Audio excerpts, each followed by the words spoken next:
Olá pessoal, eu sou o Gerson Borini, editor de testes do Auto Entusiastas. Hoje eu estou aqui com o Honda CR-V, esse é a versão Advanced Hybrid.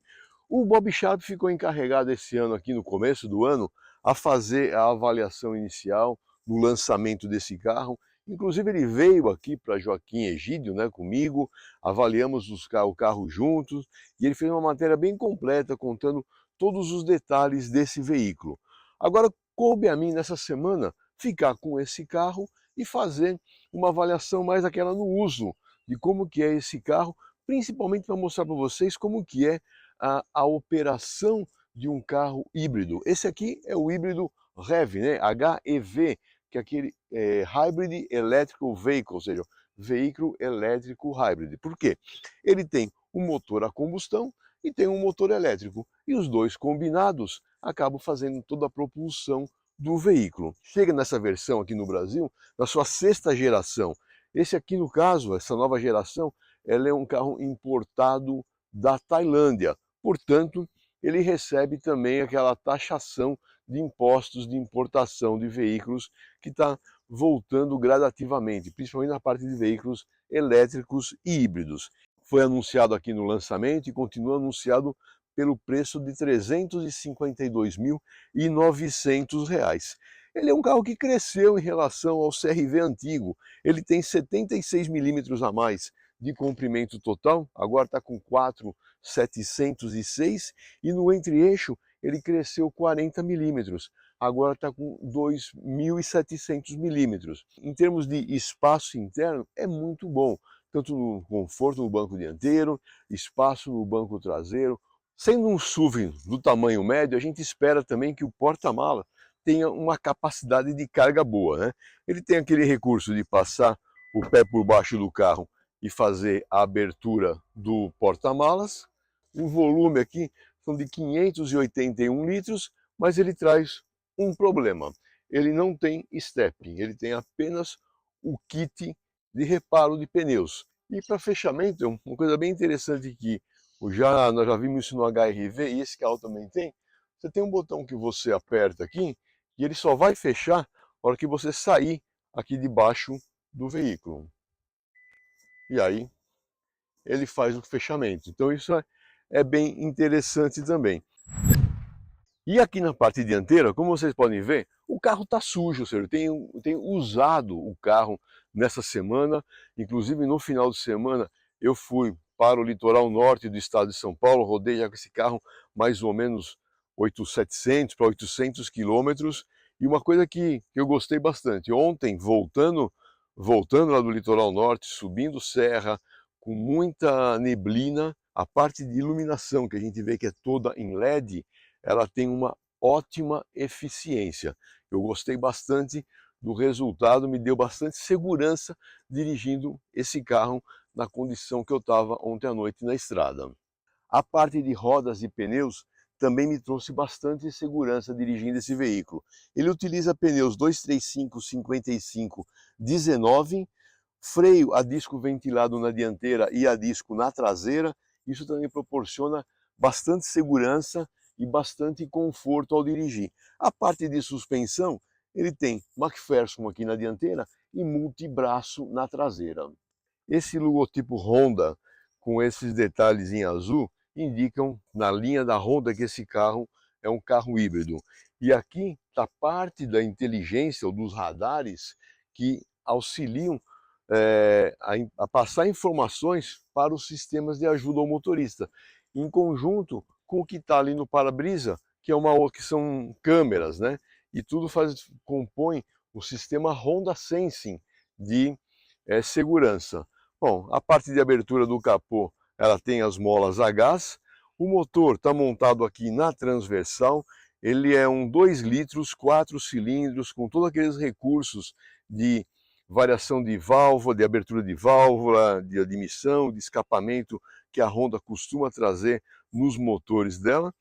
Nesse caso é um motor de aspiração atmosférica e ele entrega 147 cavalos de potência máxima com 19,4 kgfm metro de torque máximo. Isso a parte do motor a combustão, porque atrelado a esse motor tem um motor elétrico, né, que faz a propulsão. E na verdade esse veículo, a maior parte do tempo, ele está fazendo a propulsão com o sistema elétrico, que é um motor de 184 cavalos e 34,2 kgfm de torque. Então, isso combinado acaba dando uma potência máxima de 206 cavalos. Ou seja, para o tamanho do veículo, é uma potência bem interessante, é uma força muito boa e a dirigibilidade, que é o mais importante no dia a dia, ela é muito boa. Bom, como todo carro híbrido, ele tem aquela condição, né, que ele tem melhor consumo de combustíveis quando você anda na cidade do que quando você anda em estrada. E foi isso que eu comprovei nessa semana de uso. Como eu usei ele muito mais na estrada do que na cidade, o meu consumo ficou na casa de 14,5 km por litro, que é basicamente o valor homologado junto ao Inmetro para a estrada, né? Na cidade, perdão, ele é homologado para 11 na cidade, na estrada. Para a cidade que ele é homologado com 14. Então, se você pensar no tamanho do veículo, 14 km por litro com gasolina é realmente um consumo muito bom para esse tamanho de carro, obviamente. E ele é um motor bem moderno, a gente vê vários sensores, vários recursos aqui, sistema de injeção direta, a captação de ar é muito bem feita aqui pela frente do motor, ou seja, ele tem até mesmo uma bateria de 12 volts aqui, é uma bateria diminuta aqui, porque ele tem a bateria de 1,1 kWh, que é a que faz a propulsão. Então, como que ele funciona? O motor a combustão manda a energia, vira um gerador, esse gerador carrega a bateria e a energia da bateria vem para o motor elétrico e faz a propulsão. E tem alguns momentos em que esse motor a combustão junto com o elétrico, os dois fazem a propulsão do veículo. E a tração desse carro, ela é 4x4, ou seja, ele é all-wheel drive, tem tração no eixo dianteiro e no eixo traseiro. E como que a potência chega lá atrás? Através de um cardan, ou seja, não é que ele tem um motor elétrico no eixo traseiro, não. Toda a parte de propulsão está aqui na parte frontal e ele tem a propulsão para o cardan e um diferencial lá atrás que traciona as rodas traseiras. E todo esse sistema ele é automaticamente gerenciado sem necessitar a ação do motorista. Bom, pessoal, como vocês já viram, o sistema de chave desse carro é presencial, né? Então ele tem algumas vantagens. Você tem aqui o botão de partida, que é negócio de abertura de porta remotamente, basta a chave estar no bolso, na bolsa, em seu poder, né? Quando você liga o carro, a primeira coisa que a gente percebe, ó, a gente começa a andar com o veículo, ele vai sempre no modo elétrico. Ele sempre preferencia a primeira propulsão, tirar o carro realmente da imobilidade com a tração elétrica. Aqui pelo gráfico no quadro de instrumentos a gente vê nesse momento, por exemplo, ele está tracionando as 4 rodas bem lentamente, tudo com carga elétrica, está no modo EV. A gente tem aqui um modo de condução, que é aquilo que já está se tornando comum em quase todos os carros, modo esporte, normal e econômico, né? No caso aqui eu estou em modo econômico.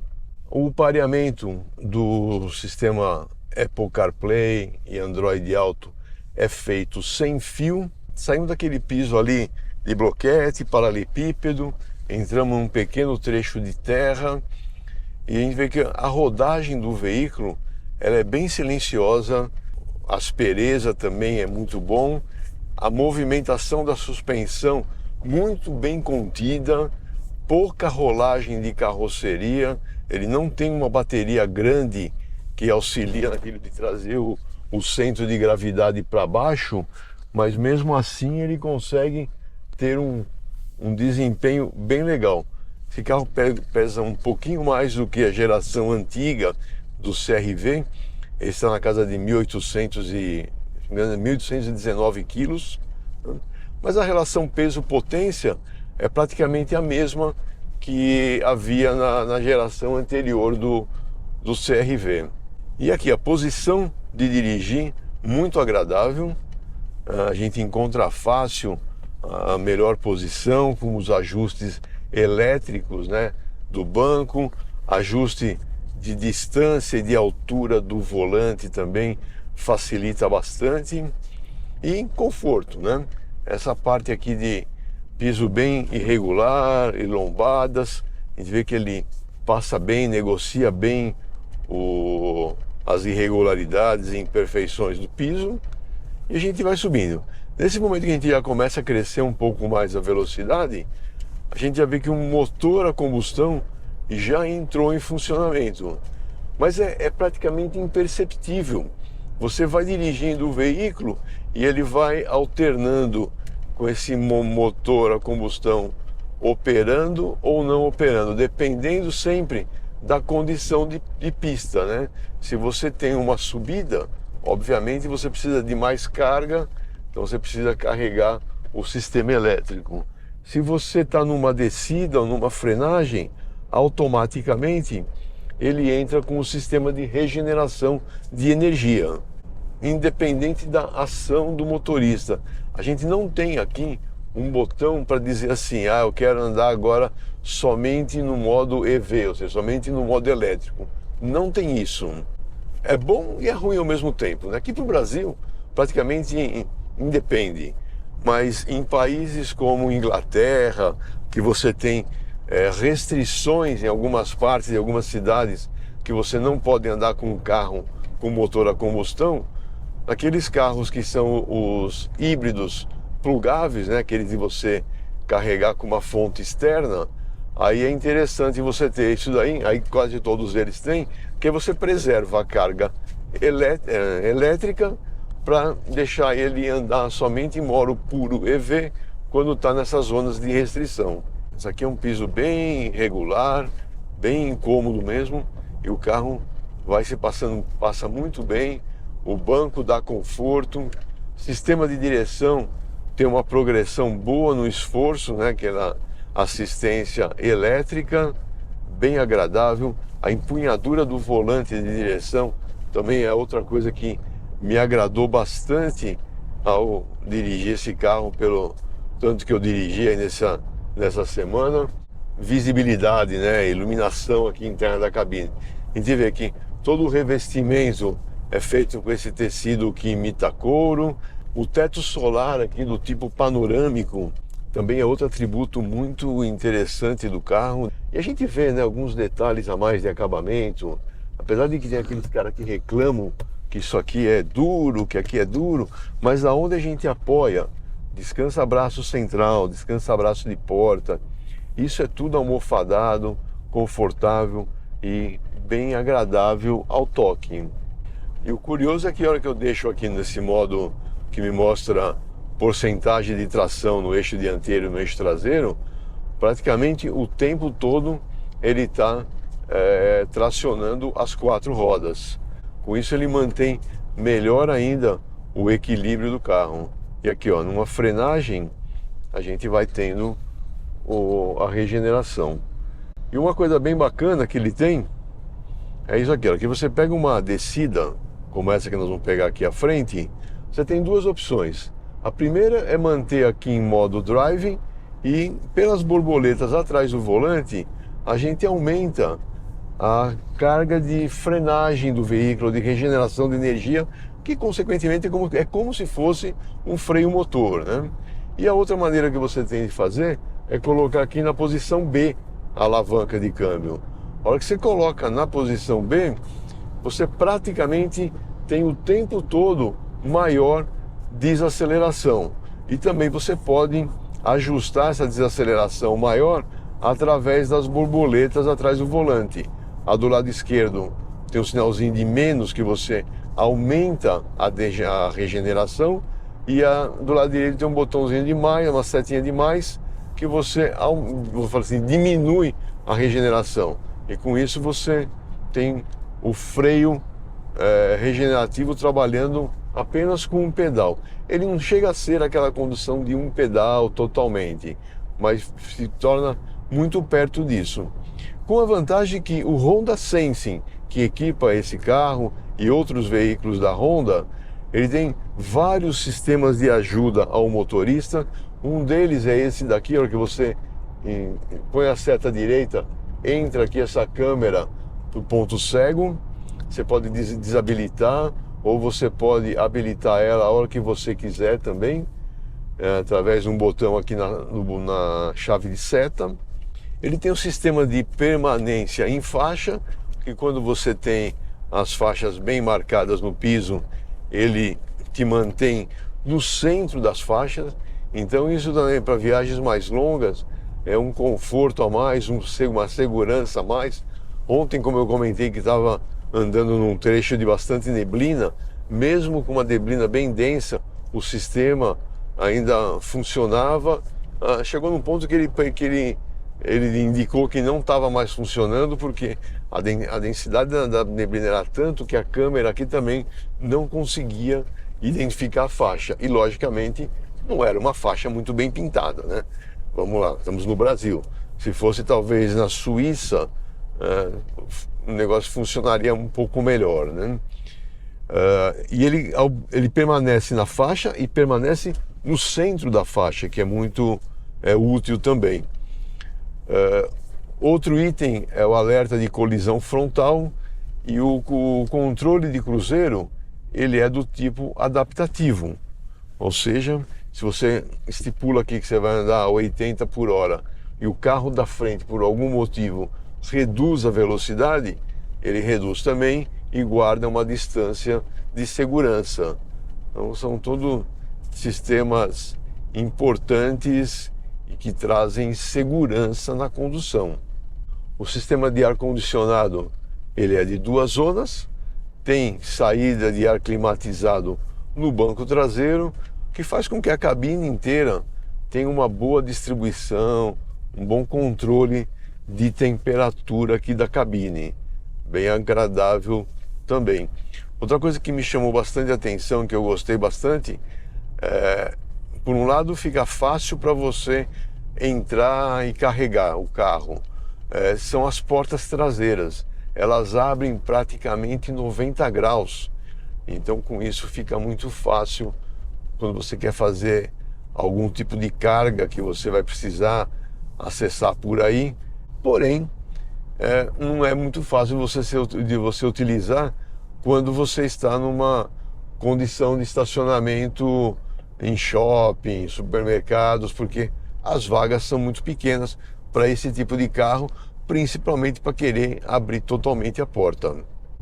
Esse trecho aqui é um outro trecho interessante que tem bastante ondulações na pista, e aqui a gente vê aqui, ó, a movimentação total da carroceria. A gente vê que ela vem bem paralela mesmo. E finalizando, em termos de desempenho, também, né, é uma condição muito agradável de aceleração.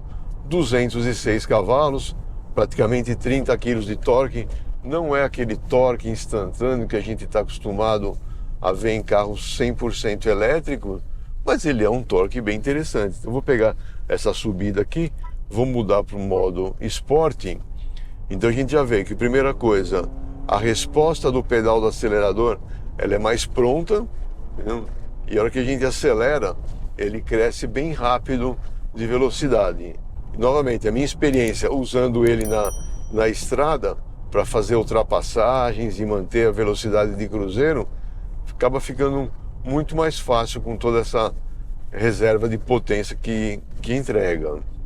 Agora, o interessante é aquilo, né? A gente tem aqui o modo Sporting e o modo normal e o Eco.